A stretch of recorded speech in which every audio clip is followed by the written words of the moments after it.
Mga kaday, baha na mga kaday. Mag-isa lang ako dito. Ayan mga kaday. Pumasok na yung tubig sa dyan. Malapit na siya.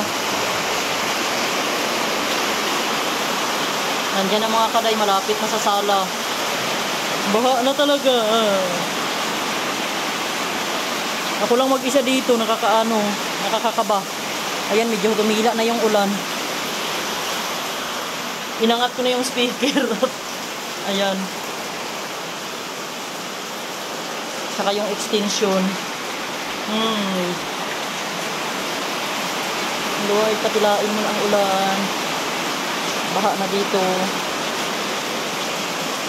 Pinatong ko na yung balikbayan back sa may folding na table. Medyo mataas kasi dyan na part. So, sana tumila na yung ulan. Kala ko kanina, yun na yun. Tapos biglang lumakas ulit.